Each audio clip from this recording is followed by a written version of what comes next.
Så er klokken blevet 13.00 på vores uge. Og ja, som I jo ved, så er det i dag, vi kommer til at løfte sløret for vores nye faktureringsmodul. Nogle af jer har måske allerede set det, nogle er måske allerede blevet introduceret til det, eller har det i jeres løsning. Det er lidt en blanding af eksisterende kunder og nye kunder, mulige kunder, som er med i dag. Så der vil selvfølgelig være lidt forskellige kendskab til vores system, ud fra hvad I har arbejdet med det før. Ellers, vi er som de sidste par gange også, så er det mig selv og Michael, der står for webinaret. Michael kommer til at stå for sådan en gennemgang af systemet, og jeg kommer til at sidde her ved siden af og svare på spørgsmål, som der skulle være undervejs. Som I ved, jamen, så stiller I spørgsmål op i venstre hjørne ved at klikke på Q&A, og der kan I stille spørgsmål, som er til mig. Hvis det er relevant lige for gennemgang her, så svarer jeg på det med det samme. Hvis det er lidt mere specifikt til et enkelt behov, så svarer vi på det efterfølgende. I skulle gerne kunne høre os, så hvis I lige har mulighed for det, så må I gerne lige på Q&A lige skrive, om lyden er OK, eller hvis I ikke kan høre os, og vi bare sidder her og taler for døve ører, så der kan se, der allerede er. Der er allerede respons. Vi optager webinaret, så I får det tilsendt efterfølgende, og det vil også blive lagt ud på vores hjemmeside. Så har I behov for at dele det med nogle kollegaer eksempelvis, så kan det findes inde på vores hjemmeside under vores webinar. Yes. Dagens gennemgang er inddelt i nogle forskellige bullet points her. Vi starter egentlig med sådan en generel introduktion til det nye fakturering. Det er det overordnede handler om. Vi kommer lidt ind omkring, hvordan man opsætter fakturaskabeloner og layoutet på skabelonerne. Det understøtter også ERN-fakturering. Vi kommer også til at snakke lidt omkring, hvordan man kan tilpasse fakturaen til enten en kunde, et specifikt projekt, eller generelt set for hele systemet. Og de to typer projekter, vi kommer til at fakturere i dag, er et fastprisprojekt og et medgået tid-projekt. Ja, sådan generelt om vores nye faktureringsmodul, så er det egentlig sådan, det vi har ønsket at opnå med, der er sådan en lidt strengere datastruktur, hvor man har fuldstændig styr på, hvad der er forbrugt på de forskellige opgaver og registreringer, der egentlig har været generelt set. Så har vi forsøgt at samle faktureringsgrundlaget i et billede, sådan så det kan give et rigtig nemt og hurtigt overblik over, men hvad kan der udfaktureres. Alle fakturer skal også være tilknyttet et projekt herinde, så som når man skal fakturere, så er det koblet op på forbrug og på et projekt. Ja, som jeg også lige nævnte ganske kort, jamen så prøver vi at samle det hele i et billede, så man kan få et godt overblik over fakturer, hvilken status de forskellige fakturer er i, men det kommer Michael også til at gennemgå lidt mere. Integrationerne er jo også en stor del af vores kunders behov til et eventuelt økonomisystem, så der viser vi også, hvordan at man kan få statusopdateringer fra økonomisystemet. Ja, så der er ikke så meget ellers lige her. Udrulning af vores nye fakturering sker sådan lidt forskelligt. Alle nye kunder får det som udgangspunkt, når de opretter et nyt system. Vi har nogle enkelte med i dag, som er nye kunder, som også allerede vil opleve, at de har fået det i deres system. Eksisterende kunder og eksisterende brugere af vores system, hvis ikke de er blevet, så skal man kontakte os for at blive lagt over på fakturering 3. Og det skal man, fordi det kan være, at man lige skal sætte sig ind i det, så vi går ikke bare ind og pusher det ud til jer, men det skal simpelthen være efterspurgt for jer, så gør vi det selvfølgelig med det samme. Og ellers så har jeg ikke så meget mere at tilføje, så vil jeg egentlig overlade over til Michael, som vil tage over herfra. Og så skal jeg lige se, om jeg kan få lov til at... Kunne der være nogle spørgsmål fra eksisterende kunder omkring, hvordan de kan få den nye fakturering lagt ind i systemet, så stil bare nogle spørgsmål her, eller også så kontakt supporten for at blive lagt over til den nye fakturering. Har jeg kontrollen, Anders? Ja, du skal egentlig bare dele, hvad du vil. Så deler jeg. Bingo.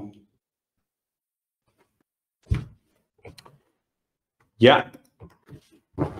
I kan med fordelen over til venstre.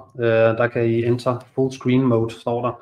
Det kan I med fordel, hvis I synes, at billedet er lidt kompakt. Yes.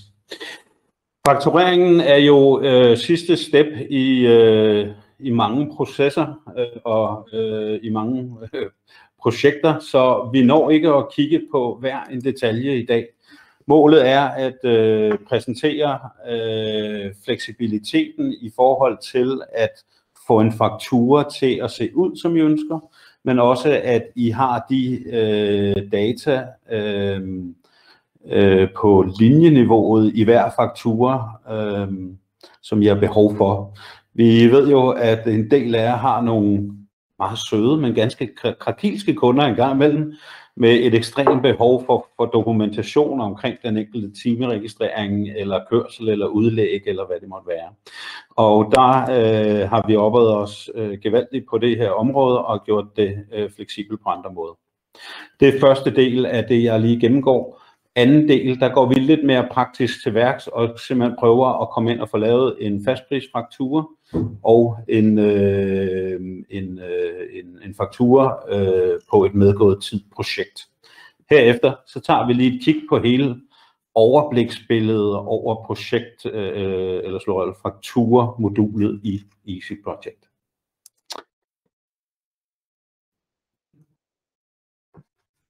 I de gode gamle dage, der kunne man i Easy Project oprette i forhold til fakturerne 3 typer af fakturaskabeloner, og det kan I stadig også i dag.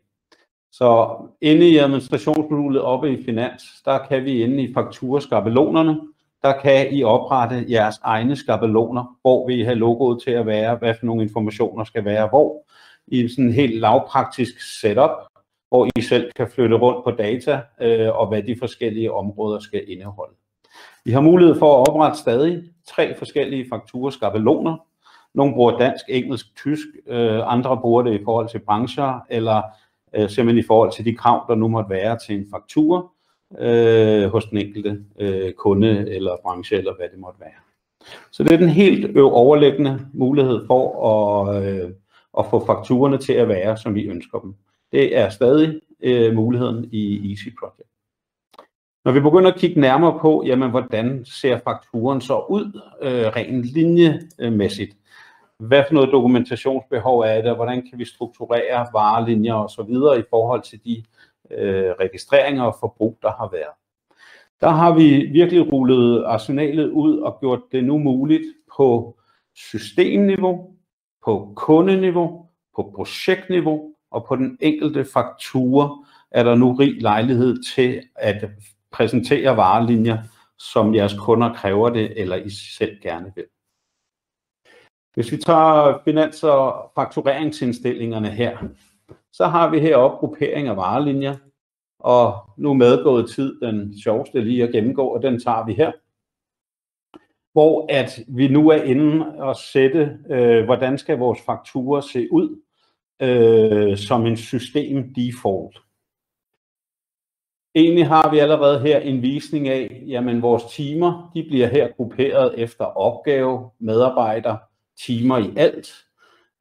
Kørsel bliver vist på forskellige måder. Alt det kan I styre herover, hvor I har timer, kørsel, udlæg og leverandørfakturer.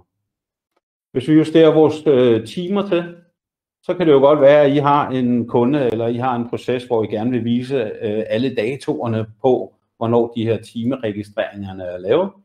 Og så går I ind og vælger den, der hedder udspecificeret. Og så ser vores faktura pludselig anderledes ud. Nu viser den, hvornår timeregistreringen er, eller øverst. Hvad er det for en opgave, der er lavet? Hvem er det, der har timeregistreret? Hvornår har de gjort det? Og i det her tilfælde også den kommentar, der er lavet den enkelte timeregistrering. Så det er egentlig bare at bruge de her filtre herude, for hvordan I vil have jeres faktura til at se ud, rent defaultmæssigt. Når den er sat op, jamen så gemmer vi den, og så er det den, eller I gør, og så er det den default, der er i systemet nu. Nu hopper jeg lige over på kunden. Nu er jeg inde i vores projekter, går op i kunder. Jeg vælger lige her Disney Limited, kundeoprettelsen, og inde på faktureringsfanebladet, der kan I oprette den specifikke kundefaktura. Har I en kunde, der har specifikke dokumentationskrav, eller ønsker fakturen, hvordan den skal se ud, så kan I gøre det på kundeniveau også. Samtidig, når jeg lige er inde hos kunderne, så er det også herinde, hvor I opsætter EAN-faktureringen via EAN-nummer, CVR og klikker af, om den her kunde skal faktureres via EAN. I har længe kunnet fakturere på EAN-nummer, og det er stadig Sprume, vi benytter der og har samarbejde med. Det er stadig gratis at sende EAN-fakturer igennem Easy Project, også selvom vi introducerer det nye fakturering 3 her.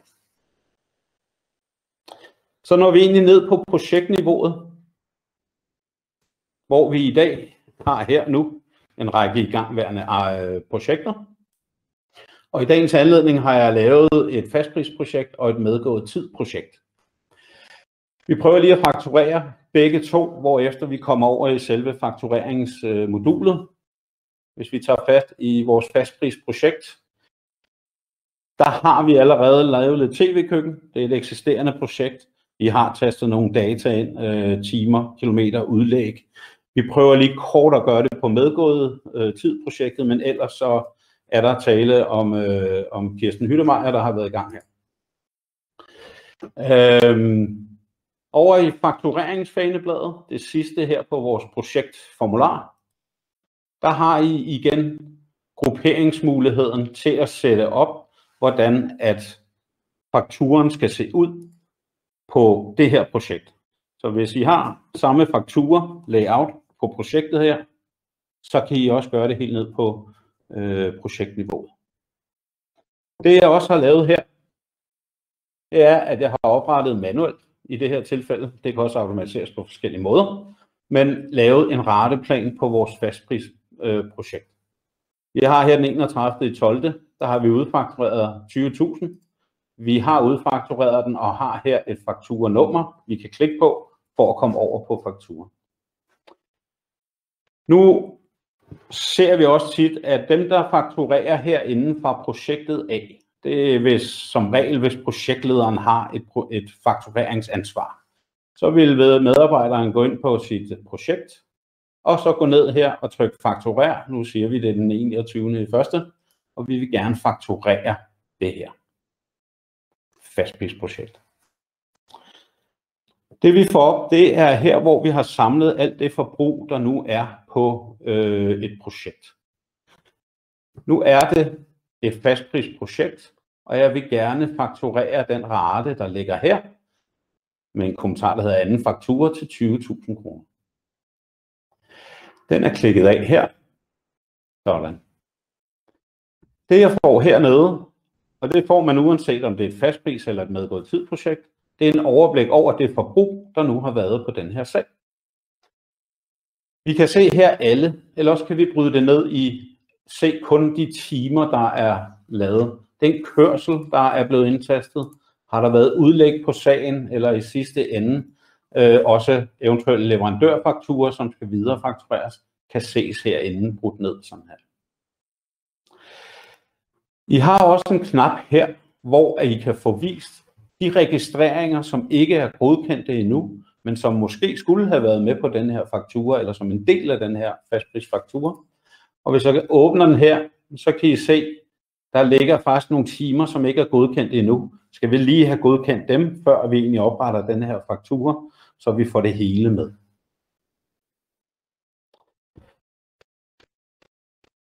Oppe i toppen, der har I nogle filtreringsmuligheder. Så hvis I på det her projekt kun ville se timer for projektledelse, jamen så kan vi søge de timer frem, og så er det kun dem, som vi fakturerer med i den her fastprisfaktura. I kan også sige specifikke timer for en medarbejder, eller i et specifikt tidsinterval, og hive det forbrug frem, som der reelt har været i forhold til det, I ønsker at søge frem.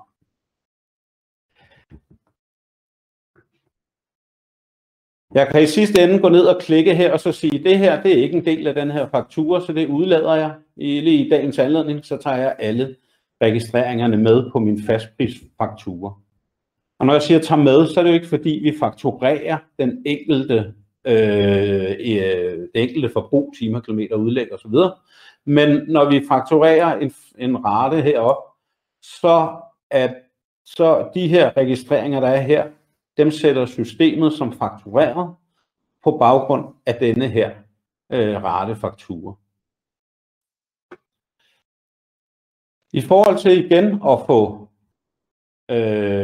fakturen til at se ud, som I vil, så kan I sidste ende helt ned på fakturaniveauet gå ind og definere, hvordan skal mine linjer, hvordan skal de præsenteres på fakturen. Og på alle niveauer kan I definere, hvordan min faktura skal se ud. Nu har jeg min rateplan. Jeg fakturerer den her op, og alt det forbrug, der har været her, det markeres nu i systemet som faktureret, sådan så at man kan holde styr på projektøkonomien osv. Og så fik jeg lige en fejlmelding, jeg ikke var klar på. Vi tager den lige igen her, og så siger vi bare lige opret.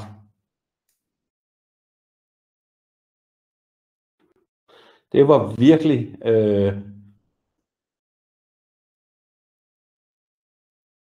præsentationens lod, at fakturen ikke virker. Nu kan jeg lige klikke på den her faktura, og så kommer vi faktisk ind i den faktura, vi vil have oprettet, hvor vi så kan se, at vi har en rateplan ifølge aftale, et stykke 20.000 kroner, og så har vi egentlig vores faktura her. Nu vil jeg godt lige hoppe over i vores medgået tid-projekt, og så tage den derfra. Medgået tid, der er det vigtigt, at man får registreret den kontrakttype, som der nu er på projektet, fordi det spiller ind i selve faktureringen i sidste ende. Jeg vil lige have fat i vores medgået tid-projekt. Det ligger der.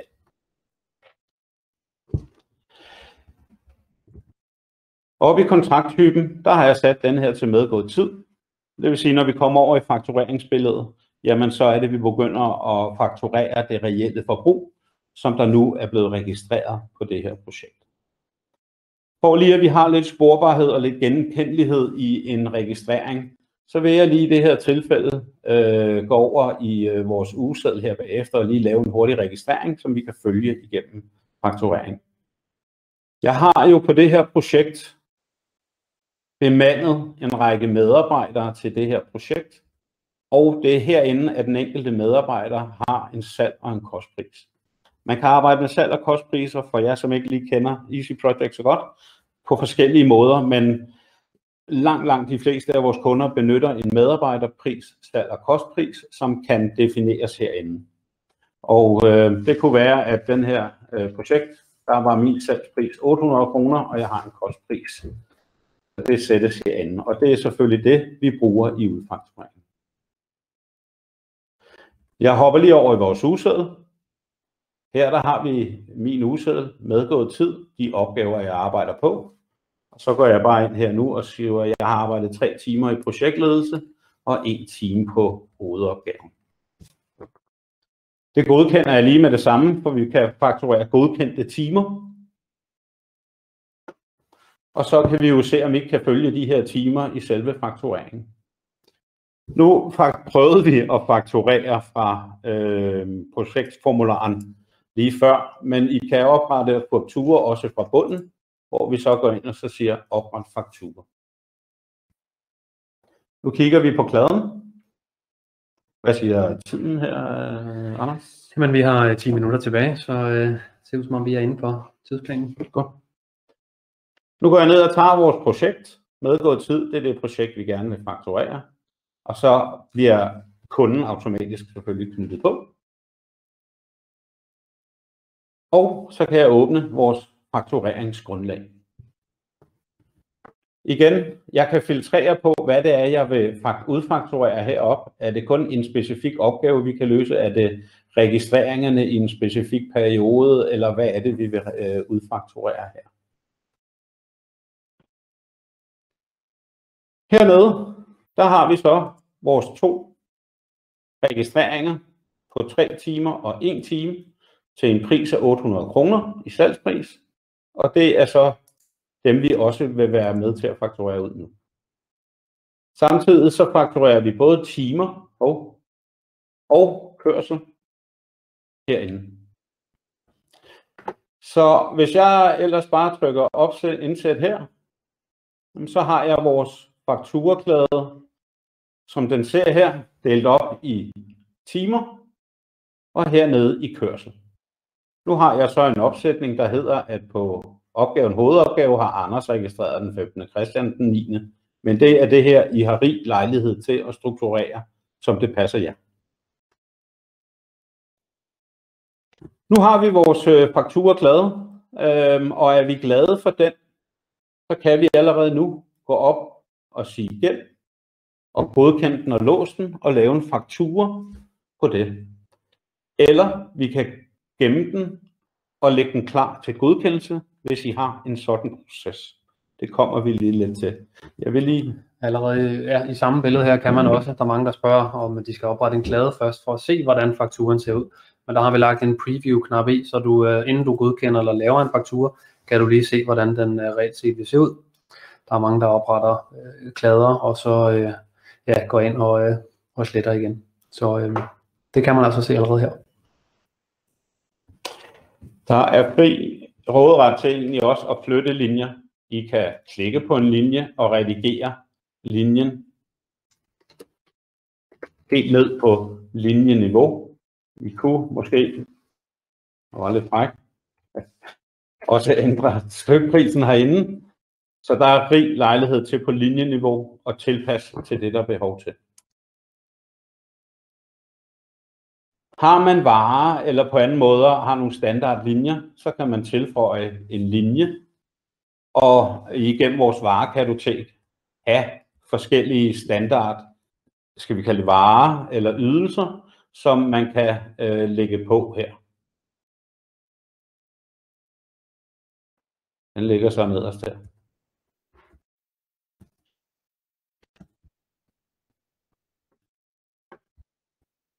Nu gemmer jeg den her, det er vores fakturaklade. Den gemmer jeg lige som klar til godkendelse. Og så er fakturakladen lavet, og I kan se status heroppe, klar til godkendelse.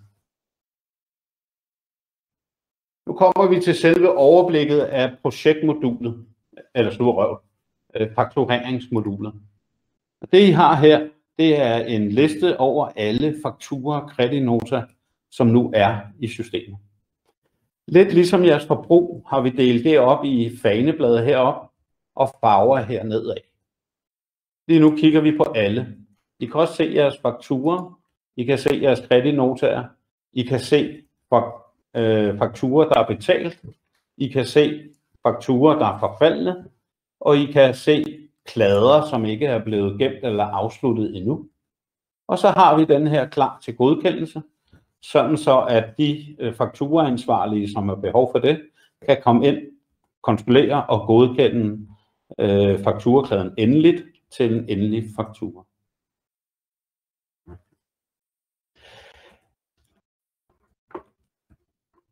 I kan heroppe filtrere og arbejde med datoer, hvis I skal søge specifikke fakturer frem. I har søgeord, så I kan søge på kryds og tværs af fakturer og kreditnota for at finde de rigtige fakturer. Og I kan herover i filtrene, kan vi gå ind og så sige, nu vil jeg faktisk kun se fakturer fra, lad os sige, Salling Group her. Så der er rig lejlighed også for projekter, fakturaansvarlige projektledere, er det i valutaer, og der er mulighed for andre felter til at finde fakturerne I søger efter. Man kan herover i højre side, der har vi en række kolonner. Det er jer, der bestemmer, hvad for et overblik I vil have her. sådan så at hvis I vil have status med i visningen her, jamen så kan vi koble den på, og så ligger den her. Så I kan bygge jeres eget overblik over meget minutiøst faktisk, og komme ned og få det overblik, I ønsker.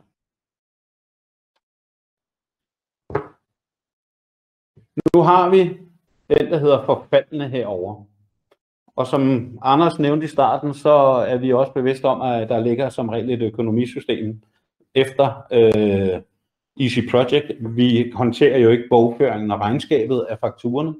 Og i det her tilfælde, jamen har vi en faktura, godkendt faktura, så har jeg lavet en integration til Economic i det her tilfælde.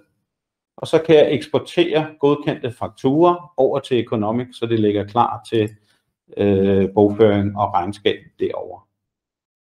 Hvis man lige vil ind og klikke her og trykke opdater fra Economic, hvis I har siddet i Economic eller et andet regnskabssystem og markeret en faktura som betalt, jamen så er det, at vi også opdaterer status på vores faktura, sådan så alle, der arbejder herinde, har de samme informationer omkring betalingen i det her tilfælde, som der er i Economic. I så fald ville, hvis jeg gik ind på Ole Pedersen-fakturen her, så kunne jeg også sådan rent manuelt gå ind og sige vis registreringer, og den er betalt, og registrere betaling.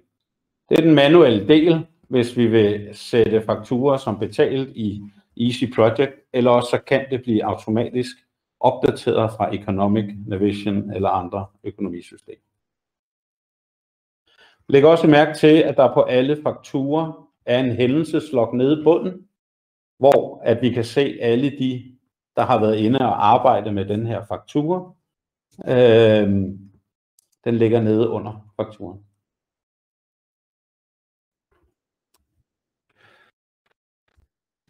Anders, skal vi tage et spørgsmål eller to? Ja, jeg har lige et enkelt spørgsmål. Nu var jeg egentlig lige ved at svare på det. Nu ved jeg ikke, om vi var inde over det her til sidst. Der er en, der spørger, om fakturer bliver sendt direkte fra Easy Project eller via eksempelvis Economic. Jeg ved ikke, om I er inde på det, men det definerer I selvfølgelig selv i jeres opsætning af integrationen til eksempelvis Economic.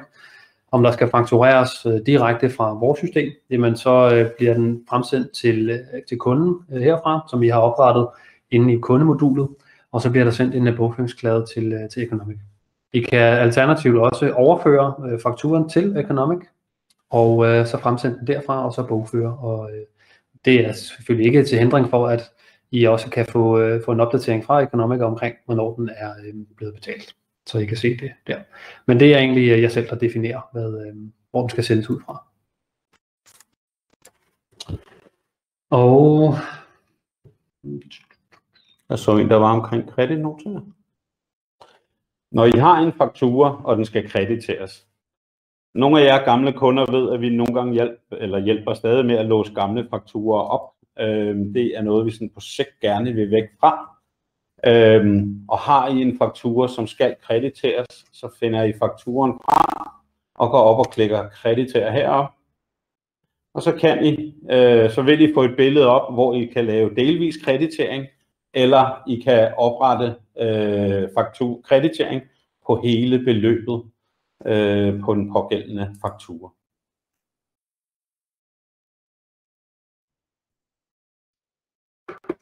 Den knap ligger heroppe. Ja, og så har vi jo lige et minut til eventuelle spørgsmål, så skyd løs her til sidst. Så samler vi op dem, vi ikke når at svare på, og svarer efterfølgende. Jeg har fået en del spørgsmål, og vi går selvfølgelig lige i svarmode efterfølgende her. Ja. Jeg har en lille tilføjelse, jeg egentlig gerne lige vil. Det er, ja, efter ønske er det blevet en del af, men hvis I har jeres fakturer, og I klikker herover, markerer, så kan I klikke her, at I henter alle de fakturer i en lang PDF-liste, eller eksporterer dem til Excel. En lille god feature, hvis man har behov for at lave fakturaprint over mange fakturer, så er det en funktionalitet hernede. af de fakturer, der er lavet, og indholdet af dem hernede.